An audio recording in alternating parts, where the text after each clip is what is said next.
നമ്മൾ റോബസ്റ്റാൻ്റെ കന്നുകുട്ടി വെച്ചിട്ട് 3 മാസമായിട്ട് ഏകദേശം ഇത്രയും വലിപ്പമായിട്ടുള്ളൂ. മീനൂട്ടിൻ്റെ വലിപ്പം ആവുള്ളൂ, അത്രയേ ആവുള്ളൂ കന്ന്. അപ്പം തന്നെ കുല വരുമെന്നാണ് പറഞ്ഞത്. അപ്പോൾ നമ്മുടെ പക്ഷേ ഈ കുല കണ്ടോ നല്ല ഹൈറ്റിലാണ് വന്നിരിക്കുന്നത് കണ്ടോ. ഈ കായ് ഇപ്പോൾ വെട്ടാൻ തന്നെ 2 ആൾ വേണം കേട്ടോ ഈ കുല വെട്ടാൻ. അപ്പോൾ നമ്മൾ നല്ല ഹൈറ്റിലായത് കാരണം നന്നായി താങ്ങി വേണം വലിക്കാനായിട്ട്. അപ്പോൾ നന്നായി കാറ്റ് വന്ന് വീശിക്കഴിഞ്ഞാൽ വീഴാതിരിക്കാൻ വേണ്ടി നമ്മൾ നന്നായി ഓട് കൊടുത്തിട്ടുണ്ട് കേട്ടോ. ആവുന്നതൊക്കെ ഓട് കൊടുത്ത് വെച്ചിട്ടുണ്ട്. അതിന് നല്ല ഹൈറ്റിനനുസരിച്ച് തന്നെ അതേപോലെ കുലകൾ നല്ല വലിപ്പമുള്ള കുലകളുണ്ട്, നല്ല നല്ല നീളമുള്ള കുലയാണ്. അപ്പോൾ ഒരുപാട് കുലകൾ ഇപ്രാവശ്യം ഉണ്ട് കേട്ടോ, ഒരു 5-8 ഉണ്ടാവും. ഇതിന് പ്രത്യേകിച്ച് വളങ്ങളൊന്നും തന്നെ ഇട്ട് കൊടുക്കാറില്ല കേട്ടോ, ഒന്നുമില്ല.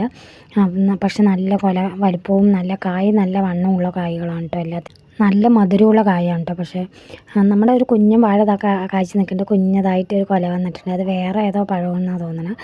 അപ്പോൾ നമ്മുടെ ഇന്നത്തെ വീഡിയോ അത്രേ ഉള്ളൂ കേട്ടോ. എല്ലാവർക്കും ഇഷ്ടപ്പെട്ടെന്ന് വിചാരിക്കുന്നു. എല്ലാവരും ലൈക്ക് ചെയ്യാനും ഷെയർ ചെയ്യാനും സബ്സ്ക്രൈബ് ചെയ്യാനും മറക്കരുത്. അടുത്ത വീഡിയോയിൽ കാണാം. അതുവരെയും ബൈ.